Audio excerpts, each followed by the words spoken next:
TellyCast, the TV industry news review. Hi, I'm Justin Crosby, and welcome to another TellyCast.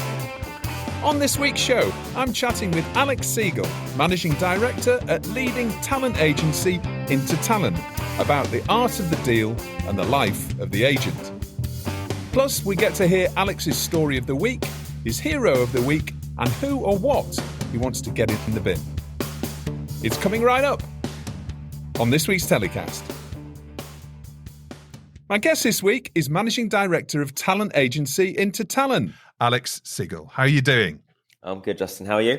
Very well. Yeah, very well. Nice to speak to you, Alex. Like Heather's, one of our guests last week, we got to have a quick chat up in Edinburgh a few weeks ago. So Thank you for agreeing to come on the show. And it's about time, I think, that we had another talent agent on the show. I mean, obviously, we spoke to Jordan last week about the Sidemen. So I'm really keen to have a chat with you about potentially the more traditional TV industry side of being a talent agent. Tell us about the agency, how the company's developed and what it is you do there. Obviously, you're managing director, but tell us about your roles and responsibilities. Well, first of all, thanks for having me on. I think if this goes well, then I'll take the credit. But if it doesn't go well, I'm going to blame Ian Lamara, who introduced us at Edinburgh and said to you that it would be a good idea to have me on the podcast. So if it doesn't go well, then call Ian, not me. That's that's how you call your agent. Exactly.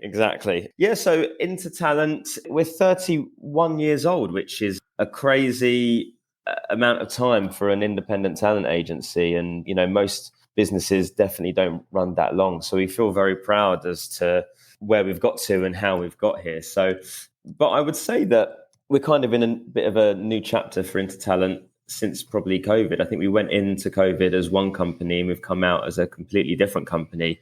I've been here 10 years now. So this change is the most exciting thing to happen since we started. So we're in a really, really great position. I feel we're more ahead of the curve, whereas we're more competitive, we're more dynamic and interesting and all of those things than we have been for a long time. And we're seeing that in the results. Okay. How have you changed then? How have you changed coming out of COVID? You know, what fundamentally has changed? Because presumably you're obviously representing talent, all different sorts of talent, but what's changed? How did COVID change your business? It allowed us to pause and sort of reflect on what our focuses should be. I think the Intertalent before, which had various names, at first it was Shallot Global and then Raw Global and then into Intertalent in 2018, I think it was now. That company was a very well-respected big company still, but it focused on already established talent more than anything else. Not entirely, but on the whole, more established talent. And I think that the agents that were here were more suited to that. And what we've done coming out of COVID is sort of realign what kinds of talent we would like to represent. And, you know, my feeling, being given the opportunity to oversee that creatively as a managing director, was that we need to be more expansive as to who we represent. And we need to be able to, we love the versatility. So I wanted an eclectic list of talent that we have here. So that included a few things. That included more development talent, younger talent. And I'm very proud that we have some of the most exciting up and coming people in this industry. Stephen Bartlett, who everyone knows from Dragon's Den. We have Maisie Smith. We have Molly Rainford, who's now on Strictly, Chelsea Grimes, a variety of people that I would say 5-6 years ago, we probably wouldn't have been focusing on. And on top of that, we've expanded our businesses, our remit. You know, we went into COVID very much focused on our unscripted side, which is our, you know, TV presenters and radio presenters, etc., and our big acting agency that we have. But we've come out now and we're very focused on digital, and we have businesses in digital, esports, gaming, and NFTs as well. So, and our staff, you know, we've got a lot of young staff that have arrived within the last 2 to 3 years, and they're all excited by what we're doing. So it's a big change. It feels like, and you know, I only know that when other people outside of our company come to me and say, you guys look different. And I appreciate that. And we won an award earlier this year through Edinburgh TV Festival. That was an award for Best Agency for New Talent, which for a talent agency at our age is unusual. So we're very proud of that. So presumably, as well, this is an assumption, COVID obviously sped up lots of change and also gave real momentum to Black Lives Matter with all the, the movement that developed from that. Do you see yourself as being a more diverse agency, as in representing more diverse talent now? And is that something that is presumably more in demand from broadcasters and other clients as well? I think we've always been diverse in many ways, but we have really focused on it in the last few years. And I'm very proud when I look at our client list, and we have a picture of every client on our wall. And I'm very proud to say that every person is completely different in every way from the next person. I'm very proud of that. I was at a Channel 4 inclusivity event last night. It was incredible. People want to see people like themselves on TV. And it's very important that we represent a wide range of different people. So I'm very proud that I feel that we're doing that, but obviously we can always do better. I think the one thing that we do need to work on, which has been more difficult for us, I would say, is the diversity in our staff. I think that we're trying to work with as many different charities and associations and the RTS and many other places and Edinburgh and everyone that we love with to make sure that we're finding the best young agents out there and that they come from as many different backgrounds as humanly possible. So I think diversity for us is both in our office and also the kind of talent that we represent. But it is important, but it's not important because there's more opportunities now, maybe in one way that there was before. For us, it's just about having the best talent. If we have the best talent, no matter where they are at their stage of their career, it is then our job to make sure they have those opportunities. And it's our job to be knocking down those doors and be knocking on the doors of commissioners and trying to make sure that everybody is getting a fair chance to get their talent out to a wider audience.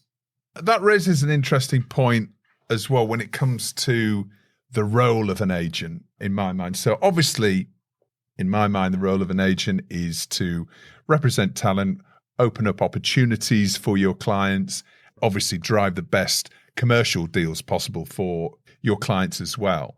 But when it comes to negotiating and identifying it, opportunities for your talent and pitching your talent in, for you, is it broadcasters and specifically commissioners who are in your crosshairs, if you like? Tell us about how you go about identifying opportunities for the talent you represent. Well, first of all, I think it's really important that our clients feel safe in our hands. And there's many ways that we do that. But one of the ways is to know everybody and to have relationships with everybody. You don't want an agent who doesn't know people because it is a relationships business. And I feel that the better I get to know somebody, the more chance I have of success. So it's really important that we have consistent conversations with as many production companies as we can. And of course, they're growing all the time. So it's always hard to keep up, but we try and cover as many as we can, both big and small.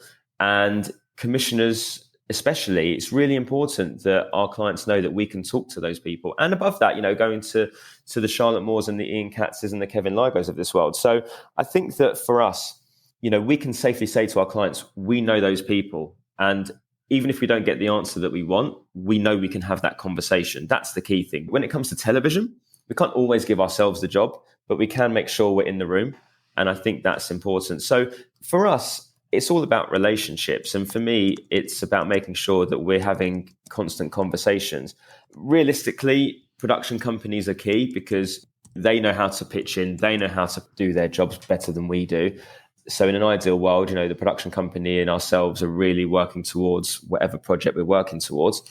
But it's also important that we know the channels and we know who's what. And knowledge is power. I get all of my team to read broadcast every single day because it's important to know who's gone where and who's doing what. Because if your client knows that information better than you do, it's not going to go down well. So that's just one way. But ultimately, I would say that the role of an agent has changed dramatically, even just since the rise of digital and YouTube, Instagram, TikTok, etc. I think maybe many years ago, an agent could just do a deal, make it happen, get somebody the best money possible, sign it and crack on. But I think that now it's very much a 360 type of job. I'm friends with my clients, I'm their therapist, I'm their mentor, we strategize. The strategy is obviously the key thing, making sure that we agree that we're heading in the right direction, making relationships. The remit for an agent kind of goes on and on. But ultimately, we're protectors and creators of opportunity for our talent. And we have to believe in them and believe in where we think they can go in the next 3 years, 5 years, and 10 years, which is how we always sort of set our strategies, is to look at the micro and the macro and look at where this is all heading to. You talked about being an independent agency. What's the landscape like for the business landscape for agents in the UK then? Because presumably there are some big US, UK corporate that are major players as well. Just tell us how Intertalent fits in on that wider landscape and what it looks like. I'm very proud of us as an independent company. I think, there's a top level of entertainment talent agencies, and we're up there, and every other company that's up there does a great job, but they all have very different ways of working and very different, some of them aren't independent, some of them are owned elsewhere or in collaborations elsewhere. So, I think the thing about being an agent is obviously we don't charge by the hour. That's not how we work. We only get paid when our clients get paid. And, 90% of things we deal with either don't see the light of day or they're external to getting somebody a job. It's helping with something or trying to solve a problem. So I think for independent agencies, it's a bit, you eat what you kill at times. We don't have outside funding. So it's important that we have the best staff possible. It's important we have the best talent possible. And it's important that we try to be ahead of our competitors where we can. And, I'm proud that, we've succeeded for so long and continue to thrive. But in the independent world, you have to keep even closer attention to your P&L and make sure that you're spending in the right ways, that you're investing in your staff appropriately, you're investing in external things. We do a lot of events. We've just done a young person's event at Soho House called Intertalent Rising. We had a big 30th birthday party at BAFTA. We also did a networking breakfast, and we also did a dinner up in Edinburgh. These are big things that cost money, but we're spending money in the right ways because there's been so many things that have come from every single event that we've done that we know is going to lead to some really big things. So for an independent company, it really fine-tunes our focus. It fine-tunes who we represent, why we do so. Do they all fit under our mission statement of our company, no matter what division they're in? I think, some of our competitors that operate in a different way, they're equally as brilliant, but they don't have to maybe look so specifically about where things are going. And so they operate in a different way. But I'm very proud that we have the setup that we do, because I think it allows us to be more nimble and it allows us to pivot quickly. I mean, I'm not lying when I say that we set up our NFT division in less than 24 hours. I know that my friends at other agencies couldn't do that. As soon as we had the idea and the ability to do it, we just did it. And so I think we can be a bit quicker maybe than others, but others maybe can find the funding a lot quicker than we can. So I've worked at 2 other companies, agencies that aren't independent, but I really like the culture that this company has. Right. You mainly deal in the UK industry, is that right? Whereas some of the other agents may say, okay, we've got offices in New York and LA and we can get you into Hollywood right from the UK through our system or whatever. Is that the difference that we should think about in terms of geographically where you're focused? Yes and no. I think we're focused everywhere. We travel everywhere. We don't have an office outside of the UK, but I'm cool with that because, we have great partners at CAA and WME and UTA and lots of management companies, and they're on the ground there and they're some of the best. And so if we have talent who are appropriate to America or any other country for that matter, we'll go there, we'll make the introduction, we continue to have the relationships, but we're very happy to partner. I think one of the best things about being independent is we value our third-party partnerships highly. So, we work with a huge array of external partners, whether that's ad agencies or digital agencies or US agencies or publicists, whatever it might be. If we can find a partner externally who can help uplift our client in a way that we might not have in our building, then we shake hands and we have that partnership. We have a lot of third-party collaborators, and that's quite exciting for us. It means that, it's not just the 30 people that are in my office here. So going forward for the company, I would like us to expand officially into other territories. But for now, we're very happy to partner with other agencies and let them do what they do best wherever they are.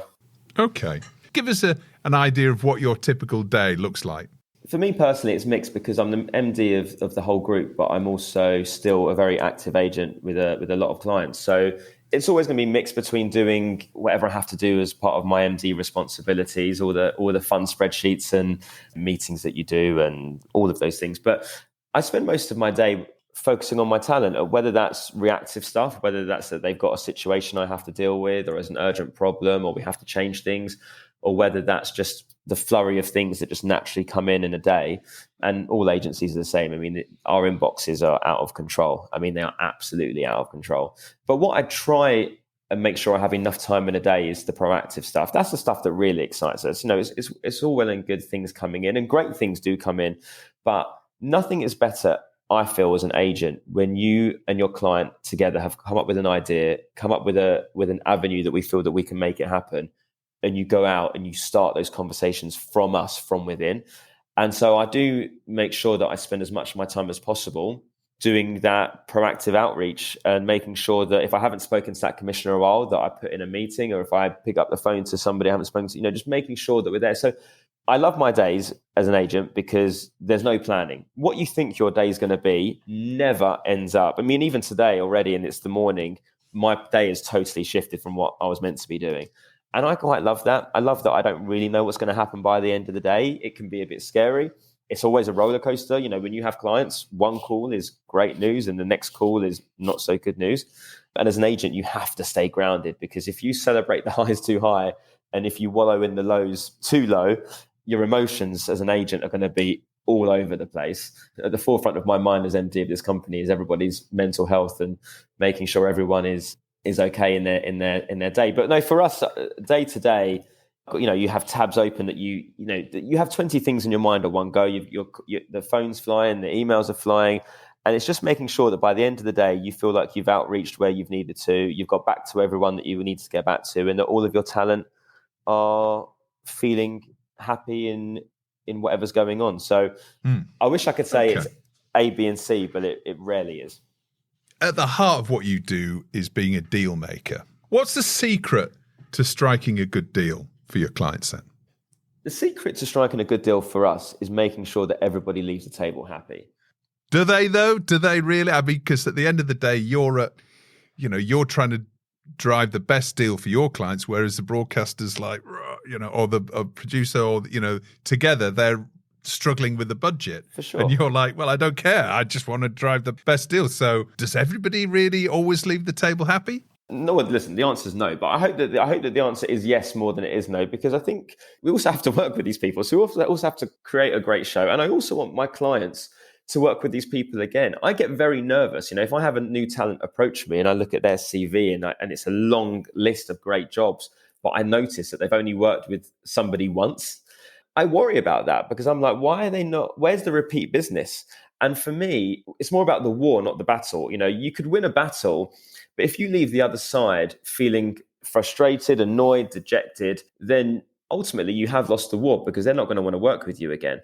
And so for us, we are protectors of our client. Yes, we want to ensure they get the best deal. And a part of that is ensuring that they get the best financial deal. Of course it is. There's other things as well. And there are times, and it happens every day, where you do have to push a bit harder because you truly believe that the equilibrium of the agreement isn't quite right. Where we try and avoid is over negotiating where it's unnecessary and just doing it because you can then turn to your client and say, I got you this. I think what's important is to say, I got you the best deal. And the best deal is about the money, but it's also about making sure that they can turn up to work and everyone's smiling at them. So I think that we take that seriously. It goes back to being independent. Yeah, but how do you know, though? How do you know how far to push the negotiation? As an agent, you have to have that self-awareness or just the awareness in general, to be honest, to know when is right to push and when there isn't. And I think that you learn that as you go. There isn't a university for agents. I mean, I've yet to meet really an agent who said when they were 17, 18, I'm going to be an agent. Everyone wanted to do something different and have found their way into it. But these are the kinds of things you learn on the job. And you do make mistakes, very early on. And you make a lot of them. You do over-negotiate, or you do push, and you do make the wrong decision or take the wrong job. And you have to learn from that. And everyone continues to make mistakes and you have to learn from it. So I think it's about always asking, why are you doing it? Like, why do we genuinely feel we need this, and why that? Justin, I'm not saying that the end of every negotiation is everyone is inviting everyone over for Christmas dinner, right? But I do like to hope that 9 times out of 10 people go, I like dealing with Intertalent. That's key. And I'm going to push a little bit harder on this, Alex, because I think that, like, PR agents, I suppose there's a reputation about the role of an agent, and there's a reputation about the role of a PR. I mean, I'm a PR, you're an agent, and we both feel that, that's probably been slightly unrealistic and ill-deserved. But, talking about, for example, how to give a new talent break. So you sign some new talent, brand new talent. Nobody's really heard of them, certainly not in the broadcast sector. Let's say it's a presenting talent. Does every agent operate like package deals? For example, if you've got a really well-known big talent who's a household name, presumably when you've got that sort of incredibly valuable talent, you can help the careers of your young talent, on the back of them, saying, for example, yes, we'll do a new show with X broadcaster. This talent will do it, but you've also got to give some help to one of our new talent. Does that happen? It doesn't happen often. It can do. You have to be conscious that each individual talent isn't really that interested in who else you represent. Everyone wants to be making sure that their agent feels that they're the number one client. And that's obviously how we have to operate. And we're chameleons. So, I have some clients that call every day. I have some clients that don't call every day, some WhatsApp, some email, and as an agent, you have to be a chameleon. We don't really put out, you have to work like this. So we're always conscious that we're, as the middle person between a lot of people, we have to make sure that everyone, operates in the way they want to. And for our talent, first and foremost, is making sure that they're looked after, and if you were to muck up a deal because you were trying to slot someone else in and it ruins someone else's deal, well, they're not going to be your clients for much longer. What it does do on the whole is it gives you those relationships. So if you have top talent, if you have talent that work at the highest level on the big channels, it means you get to talk to people at the highest level. It's that obvious. And if you don't, then it's more of a struggle. I think that's just the nature of human beings. And so we're fortunate that, with people like Susanna Reid and Ross Kemp and those kinds of clients that we look after, we get to talk to people at the top table. And in doing so, I can then say, by the way, we now represent X, Y, and Z. You might not know them, but trust me, we've signed them for a reason. They're going all the way. We love them. And it's a way into other people. So you do piggyback on those relationships. And this whole industry is about relationships. And I think the key thing is an agent lives and dies by who they represent, right? You can be, and listen, some other agents might disagree with you right now. They might be shaking their heads listening to this, but you can be the best agent of all time. You can be the best deal maker of all time. But if you haven't got clients or the right clients, then what does it matter? And, I'm very aware that I get to have certain conversations in my day with certain very important people, not because they necessarily like me, I hope they do, or not because they think I'm a good agent, but because I have a piece of talent that they really want to talk to. And if I didn't have them, I probably wouldn't be having that conversation. So you do live and die as an agent by who you represent, which company you're at, and what doors you can open. And I think anyone that says differently, isn't being truthful about it. So there's some great agents in this country. I've got a lot of friends who are great agents. They're my competitors. I love them when we go for a drink, and I hate them in my day-to-day business if they get a job over one of my clients. There's a lot of great people, but if you haven't got the right talent, then it's a very unforgiving job and it's a very unforgiving industry. And one day you're talking to somebody, and if that talent leaves you, that phone line might not always be ringing going forward. So looking after our talent, nurturing them, making sure they stay, making sure we sign good talent is really important, because that makes us good agents at the very beginning. I'd love to be a fly on the wall when you have drinks with other agents and what's discussed in those. I would say I'm playfully competitive. I've got really good friends at other agencies, but I really want to win. And that's the end of it. I'm very ambitious. I'm very competitive. I love all my mates at my competitors, and I talk to them a lot. But I want my clients to be in there, and if that means theirs aren't, then that's life. And I quite enjoy the kind of little bit of drama about that. It's quite fun. Other people might not, but I find it quite fun.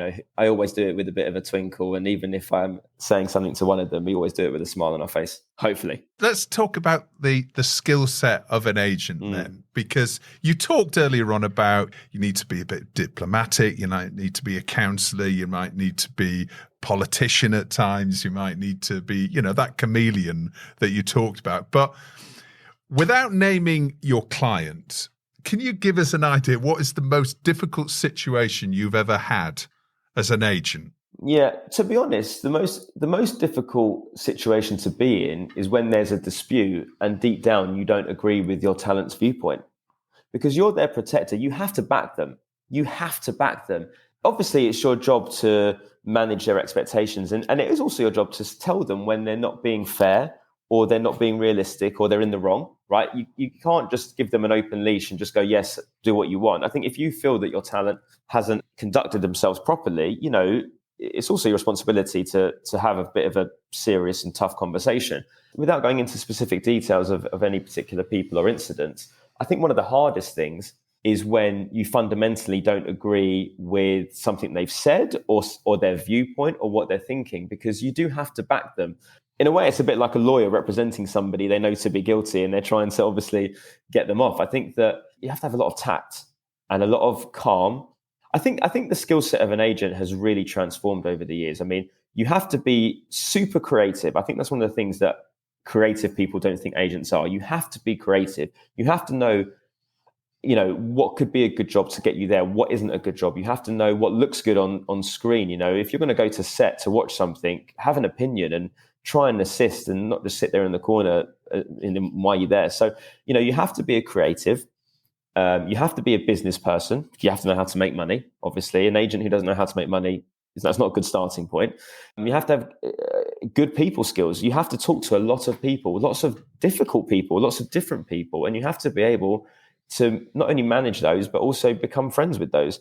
And you have to have a lot of tact, and you have to be very social. It's a very sociable job to make those relationships. Yeah, are you out every night? I went to bed at 1 a.m. and midnight the night before. So I'm out 2 to 3 nights a week. I try and keep it at that. Otherwise, I'm not very good with not much sleep. So, and I am up about 6-ish. So, but there's a lot of things. I mean, going back to what I said earlier, Justin, like at the moment, sadly, there is no university degree for being an agent. I came at it through theatre producing. Other people have been actors or even presenters, and people just come at it through, the law industry or whatever it might be. I think you can teach people how to be good agents, but you can't teach the sensibilities. You can't teach tact and awareness. And those are things that have to be inbuilt, I think, in the whole. And I think that you have to be a bit of a maverick at times. And if you have that starting point, you can learn, right? You can learn contracts, you can learn what this means and what that means. But I think that an agent is I find quite a unique individual. And you have to be able to take flack and bad news and people thinking, all sorts of things. So yeah, I love it. I absolutely love it, but I know it's not for everybody. It's 24/7. It's not 9 to, if your client calls you at midnight, they shouldn't. But if they do, then they do. That's kind of the life that we lead. So it's a great job for some, and I appreciate it's not a great job for others. And when you're taking on a new client, then do you set the parameters with a client? Then do you say, "Listen, don't call me on a night unless you really have to," It's not so much that I don't ever want to sort of parent them. I think it's about. I'm from a family of agents. Most of my family are or have been agents, so it's kind of in my genes, in music and in football, and now what I do. You learn these lessons. When I first started as an assistant at ARG, so I started at Curtis Brown and then moved to ARG, where I worked with some incredible top actors, an incredible boss, and then have been at Intertalent for 10 years. But when I was at ARG as an assistant, there'd be some clients that would really want to talk to me for 40 minutes. And I just thought that's what you do. Like, if the client calls for 40 minutes, you take their call for 40, even if it's about nothing, even if they're just wallowing about something, how they feel that day. But once you start doing that and start enabling them, then they'll just think that's what you can always do. So I think you have to, with new talent, you have to set boundaries straight away and not parent them, but hopefully they'll just realize and learn what's an acceptable way to behave and to talk to your agent and communicate with your agent and what's not. The problem is when you give people an open forum to call you at midnight for no reason, when there's a reason, not a problem, but for no reason or anything like that, then it's very hard to take it back. It's very hard to then say, actually, we're not going to do that anymore, because they go, well, you offered that service previously. So I think that agents are human beings as well. People think that agents are a necessary evil in this industry. I completely disagree. I think we're necessary. And I think that we're as important and creative as anyone else in this process. But yeah, with a new talent, you really have to just guide them. Because also, it's not their fault. If they're not used to having an agent and not used to an agent-talent relationship, they're not going to know. So I think you just have to guide them in a friendly way, as opposed to being a mum or a dad. I try to avoid that kind of education, because it's not very fun. So looking at the overall landscape of the content industry, because this is obviously that's one of the key areas that Intertalent focuses on, is now a golden time to be a talent agent, in the same way that it's a pretty good time to be a producer? Lots of different buyers, lots of competitive offers in the marketplace, a lot of the big streamers coming in and building big tentpole shows, lots of budget. I mean, is it a great time now? Is now the best time that's ever been before to be an agent, do you think? I think it's a great time. I think it is a golden time. A lot of people ask me, who do you think's winning? Is Netflix winning? Is the BBC winning? Is Paramount winning?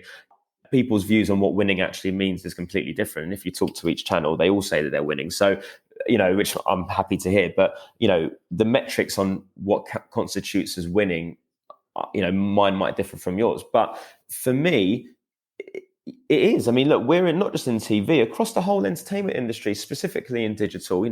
Everything is decentralized now. There are so many areas to look at, so many avenues to move into.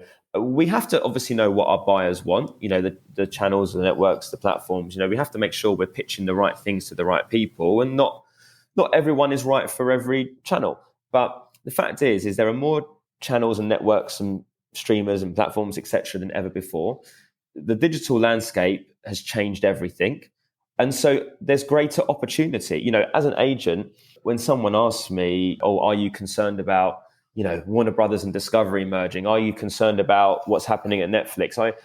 The answer is, I'm concerned if they go. I'm concerned if they don't have budgets anymore. That's a concern. When I was at the RTS convention earlier this week, listening to Tim Davey talk about how they're going to use the license fee going forward, and where he's thinking of cutting back and moving forward, that concerns me, because obviously no budget means no shows, obviously.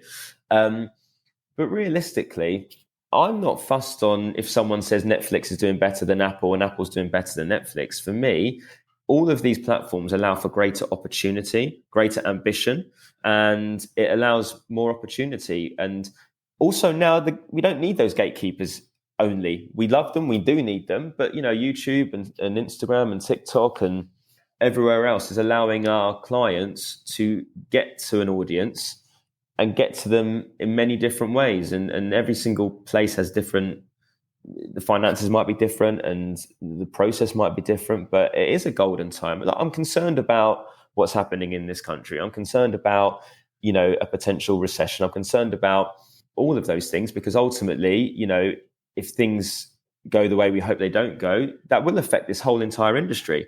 Companies will go, ever since COVID started, companies can go bust. People can bring down what they're looking for. Talent might not get the opportunities, talent might not earn. But as of today, it's very exciting. It's very exciting that I'm going to that RTS convention and not just seeing BBC and ITV and Channel 4, but I'm hearing from Paramount Plus, I'm hearing from Disney, I'm hearing from Warner Brothers Discovery, I'm hearing from all of these places, stars everywhere, and we work with all of them. So I couldn't be happier in terms of distribution and where we can go. The question is do we have the talent that the buyers want? Because if there is a platform that we don't have a single client that's right for, that's my concern. So I'm pleased to say that on the whole, we work with everyone.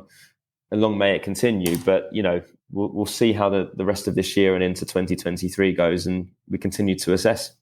Looking towards the future as well, we talk about very mixed ecosystem of the content industry now, and the creator economy really starting to motor. And you talked about NFTs you're involved in and esports.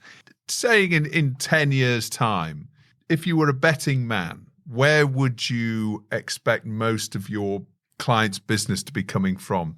The established players that we're talking about now, like the BBCs and the Paramounts and the Netflixes, or do you feel that Intertalent might be a bit more focused within individual creators and representing them and building franchises for them? Viewing habits have changed considerably and continue to do so. I would like to hope that in 10 years' time, linear is still linear. But I listen, in terms of the digital landscape, it's only going one way. But we have to put a huge focus into that. It would be silly to avoid it, ignore it. The digital economy, social media and every other way that's emerging is the future. But I don't want to see a day where there's no linear TV. I don't want to see a day where there's no Channel 4 or Channel 5. I'm hoping that in 10 years' time that we continue to have many options and many opportunities for people. And they're all equally important. I was at a thing yesterday where somebody said their talent doesn't need TV. I don't necessarily know if that is true. Yes, if they're making a huge amount of money on YouTube, then yes, they don't need TV. But TV is still the fastest way to get to the most widespread audience. It might not be as big an audience or as concentrated an audience as your platform. Ad spend on TV is still extremely high. So I would like to hope that in 10 years' time, we are still in a world of opportunity and different options. But, it would be silly to say that the digital landscape might be obviously 10 years on from now. Who knows? It's going to be incredible. But for an agent, that's amazing. That means even more opportunity.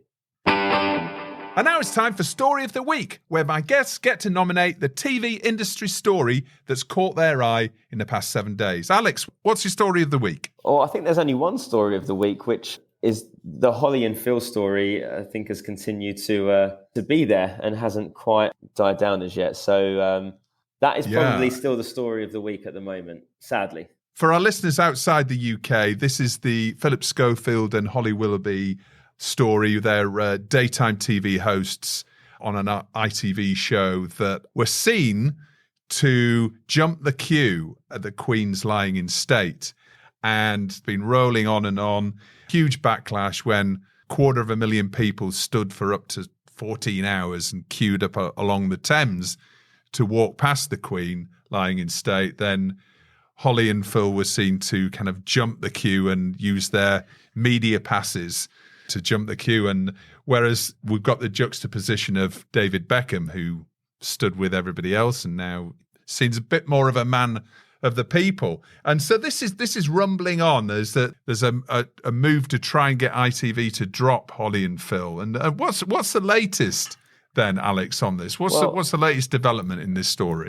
I think it's at a point now where I'm hoping it will start to die down. I think I'm of the opinion that it's really a mountain out of a molehill, and I feel that they've been unfairly targeted. And just cards on the table, I don't represent either of them and never have done, but obviously respect what they do. I think we're very quick in this country to jump on a bandwagon, and I would like to hope that this situation wasn't caused by either of them. I think that if I was to guess, and I could be completely wrong, I don't know anything of the situation, but if I was to guess, I would say that they were put into that moment. So I would assume that somebody would have come to them from the show and said, guess what, guys, we've got access to the room.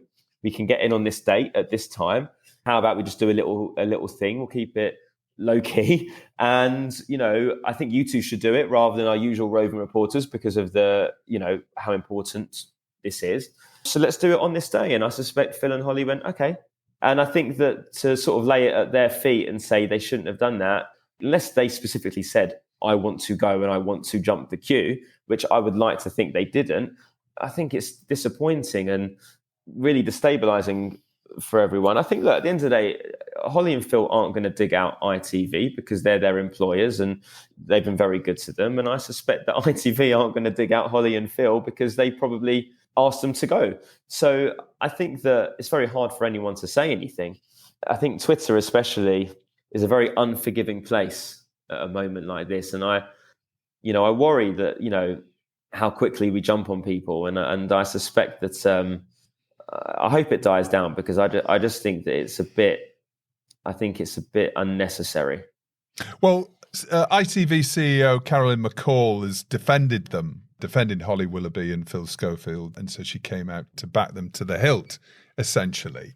Being caught up as an agent, being caught up as either Holly or Phil's agent in that situation, I mean, that's a pretty high pressure scenario. How would you deal with that? How, if it was you as being the agent of Holly or Phil in that situation? You have to own the story. And I think that you have to, I think if you don't, it can go. And listen, all of our clients have great publicists we work with. And ultimately, I get, they're the ones that come into play here. And that's obviously fantastic because that's what they do best. I think you have to own the story. If you don't do that, it can run like wildfire. I think it's best to try and get ahead of it, but in a calm way. I think if you're as frantic and flappable as what everyone else is externally, you're going to say something or do something that's only going to add fuel to the flame. So I think as an agent, when this does happen, and it has happened and will continue to happen where something like this happens, and we've had it with some of our clients, you have to just try not to make a decision in the moment of madness, because calm will come, and I think you can make the better decision not in the eye of the storm. I think it is important to sort of just get a strategy quickly with the team and also try to get ahead of the story and try and limit it. It's happened with a number of my clients, and they're not the days you want, especially on a weekend. You're talking about owning the narrative, really, aren't 100%. you? Rather than, because it seems to me that Holly and Phil have kind of been kicked around a little bit in the press. And there was a statement that was put out. I don't know whether it was ITV put the statement out, but there was a statement put out which seemed to fan the flames, and it really didn't. It seemed to make the situation a little bit worse. Yeah, so you would have got out in front of this a little bit earlier if you were representing either Phil or Holly there. I think they did the right things, to be honest. Actually, I think this particular situation is bigger than most. This kind of level is actually quite rare.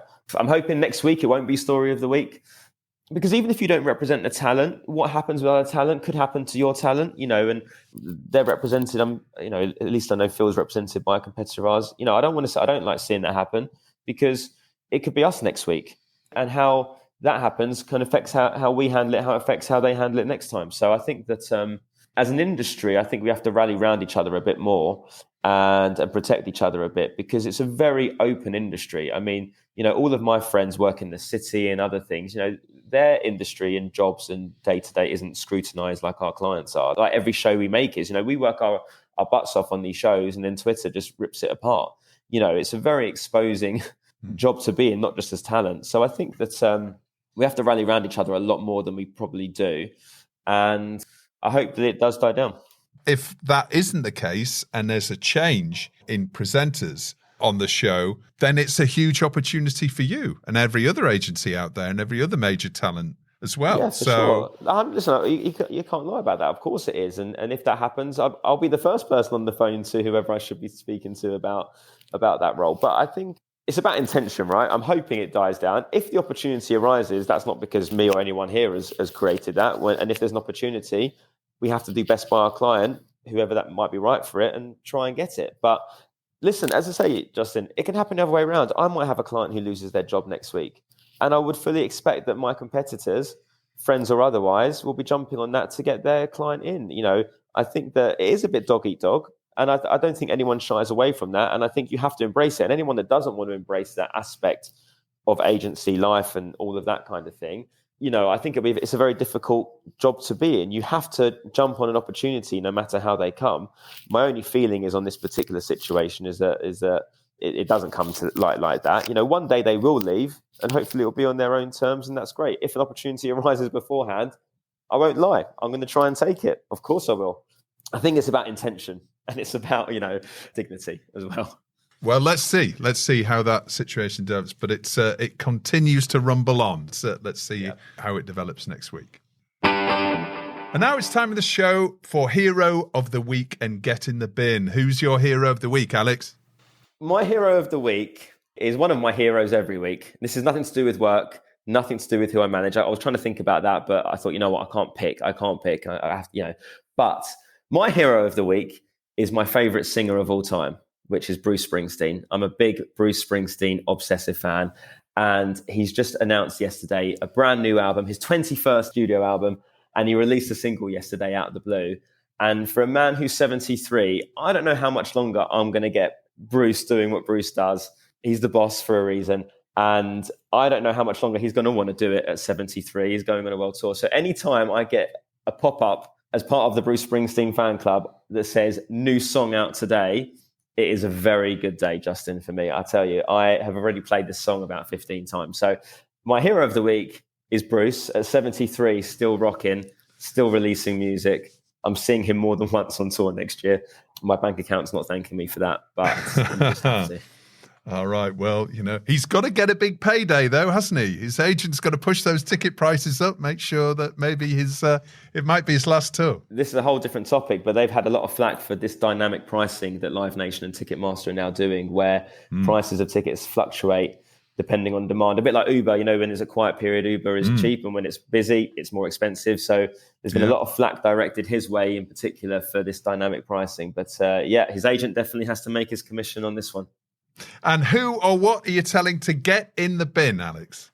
I'll tell you what I'm telling to get in the bin.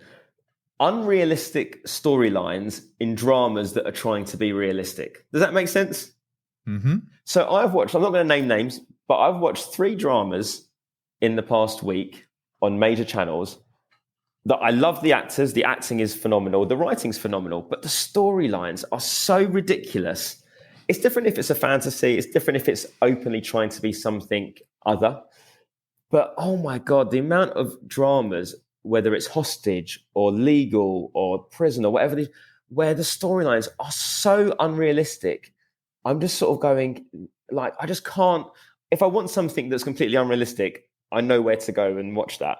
But for me, I just watched 3 in a row in the last week or so of dramas where the storylines are so outrageous, but pretending to be totally probable, that I'm just a bit like, I don't know. I'll watch every minute of it. Don't get me wrong. I'm still there tuning in because the talent on show is incredible. But getting in the bin are dramas that are now going to lengths that are so baffling, I can't even follow the storyline because they make no sense. I would name names if I could, but I probably shouldn't. So, but you might have all seen them yourselves in the last week or so. All right. Well, if you want unrealistic storylines these days, just watch the news, right? I mean, this is... I'll just watch Married at First Sight. That's what I'll do instead. But or watch the news for sure. To be fair, but some of these dramas, 9 p.m. dramas, they're brilliant. But I mean, we're going to lengths now of fabrication that I'm just a bit... we need to come back to realism. All right. Unrealistic drama storylines are in the bin. In the bin. All right. Alex, fantastic to chat to you. Really interesting to hear about the life as an agent. I'll hopefully see you for a beer at some point very soon, and we can... definitely. And you can give me some off-the-record stuff as well, maybe. Never know. Yeah, I was being a politician there, but I'll definitely... the pub is the better place to tell the real stories, for sure. All right. Thanks a lot, Alex. Cheers, Justin. Thanks. Well, that's about it for this week's TellyCast. TellyCast was edited by Ian Chambers and recorded in London.